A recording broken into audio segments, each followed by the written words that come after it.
Waalaikumsalam warahmatullahi wabarakatuh. Ayo buruan ya, kita sebentar aja. Kalian kan pada mau terawih ya.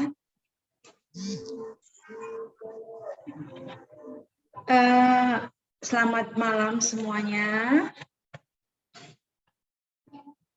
Sudah berbuka semua kalian? Sudah? Sudah, Bu. Sudah. Tentunya kekenyangan ngantuk ya. Baiklah, di pertemuan ke-15 ini, karena pada sebagian itu mau pergi terawih, Ibu tidaknya 10 menit aja atau 15 menit. Ya. Jadi untuk pertemuan kelima ini kita sedikit menginformasikan mengenai teori peluang, yaitu ataupun teori probabilitas, yang mana materi sudah Ibu kirim di e-learning, begitu juga tugasnya. Jadi apa itu teori peluang dan apa itu probabilitas? Ya, teori peluang adalah peluang ataupun kemungkinan-kemungkinan yang bisa kita dapatkan dari suatu kejadian-kejadian yang ada. Ya, jadi nilai-nilai peluang itu biasanya adalah 1. Ya, 1. Jadi kalau suatu kejadian itu nilainya 1, bisa gagal dan tidak. Jadi kalau seandainya ada suatu peluang yang mempunyai sampel ataupun ruang sampel ada 2, tentunya peluangnya bagi gagal dan tidaknya itu adalah setengah, ya. Jadi di sini Ibu akan sedikit berikan sama kalian tentang ya.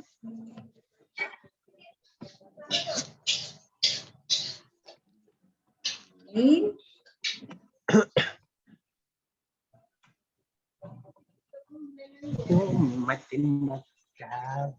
Hitungan. jadi probabilitas dan teori putusan. Jadi konsep probabilitas, distribusi probabilitas, normal, teori putusan, ya, teorema Bayes, hukum dasar probabilitas, dan di sini nanti yang dijabarkan yaitu tentang teori probabilitas, distribusi bersyarat, dan teorema Bayes. Ya, apa itu probabilitas? Sering didefinisikan sebagai peluang atau kemungkinan, ya, kemungkinan unggul, kemungkinan kalah. Jadi nilainya itu 1. Jadi kalau tidak kalah, ya menang. Kalau kalah, jadi pengertian probabilitas itu suatu nilai yang digunakan untuk mengukur tingkat terjadinya suatu kejadian yang acak ataupun random. Ya, jadi untuk mengukur nilainya itu kita lihat berapa kemungkinan yang akan muncul. Misalnya kita ikut ujian Sipenmaru ataupun ujian PNS. Tentunya kalau peluang untuk gagal itu mungkin dan peluang untuk lulus itu juga mungkin. Ya, kalau tidak lulus ya gagal, semacam itu ya. Jadi ada tipe pendekatan yaitu pendekatan objektif terbagi menjadi pendekatan klasik dan pendekatan frekuensi relatif. Dan pendekatan subjektif, ya, secara objektif itu apa aja dan secara subjektif itu apa aja. Jadi kalau yang klasik itu asumsi bahwa seluruh hasil dari suatu eksperimen mempunyai kemungkinan peluang yang sama. Ya, kalau secara klasik misalnya kita ujian dari banyak orang, dia punya peluang yang sama. Misalnya ada suatu kejadian, ada 3 lah yang kita ikuti tes itu tadi, kemungkinan untuk lulus itu punya peluang yang sama, ya. Jadi pada pendekatan ini kita harus mengetahui terlebih dahulu seluruh kejadian yang akan muncul yang dimaksud dengan ruang sampel, ya. Selanjutnya untuk pendekatan frekuensi relatif ataupun FR digunakan untuk mengantisipasi kelemahan yang ada dalam pendekatan klasik. Artinya, kita gunakan, misalnya kita uji sekali, kalau dengan adanya frekuensi relatif itu kita uji berkali-kali sampai tak hingga. Sehingga kemungkinan peluangnya itu akan lebih banyak.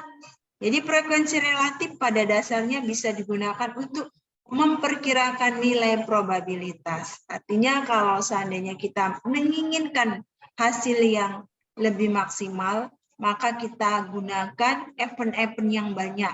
Sehingga kemungkinan hasil yang akan kita dapatkan juga peluangnya ataupun probabilitasnya akan bertambah banyak. Jadi probabilitas terjadinya suatu kejadian adalah frekuensi terjadinya kejadian per jumlah observasi. Ya. Jadi inilah rumusnya. Jadi kalau seandainya event ataupun frekuensi kejadiannya itu 5 kali, ya, sementara yang kita observasi adalah 10, maka peluangnya berapa? Peluangnya adalah 5/10. Sehingga kita bisa dapatkan peluangnya adalah setengah. Berdasarkan apa? Berdasarkan jumlah observasi yang kita buat. Semakin banyak observasinya, frekuensi yang kita lakukan semakin banyak, maka probabilitasnya itu lebih stabil. Ya, memperkirakan hasil ataupun nilai probabilitasnya lebih banyak. Adik, depan mamanya ngambil mie. Depan mamanya ngambil mie.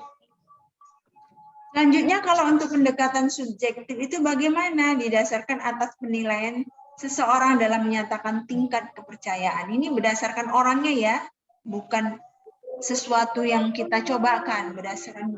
Ya, jadi jika tidak ada pengamatan masa lalu sebagai dasar untuk perhitungan probabilitas, maka probabilitas itu bersifat subjektif. Biasanya terjadi dalam bentuk opini ataupun pendapat. Ya. Jadi kalau untuk yang subjektif berdasarkan opini ya. Nah, oke, jadi ada aturan dasar probabilitas, yaitu aturan penjumlahan. Kejadian yang saling menghilangkan, kejadian yang tidak saling menghilangkan. Dan ini kalian nanti bisa baca keseluruhannya di materi yang sudah Ibu kirim. Ya. Jadi semacam ini, kalau untuk peluang 2 kejadian, maka rumusnya PA union B itu ditambah Kalau 10 logam apa? 10 logam. Oke, selanjutnya kita juga bisa lihat ini kejadian tidak saling menghilangkan. Nah, jadi untuk selanjutnya kalian bisa baca sendiri. Jadi di sini ada tugas, ya, ada tugas yang nantinya kalian bisa kerjakan. Ya, ini masuk di dalam kolom tugas yang sudah dikirim di learning. Ya, jadi itu ada tugas, soal tugasnya ada 3. Kalian segera nanti submit jawabannya. Ya, Ibu berharap kalian semua bisa submitnya. Jadi nanti pada saat mengisi ataupun mengerjakan tugasnya, lihat contoh-contoh yang ada. Ya, jadi Ibu rasa untuk pertemuan hari ini sampai di sini, materi kalian buka, tugasnya kalian kerjakan. Ibu tutup. Assalamualaikum warahmatullahi wabarakatuh.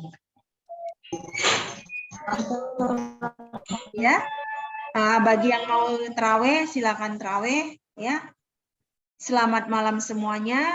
Selamat mengerjakan nanti tugasnya setelah pulang tarawih. Ya, Ibu tutup ya.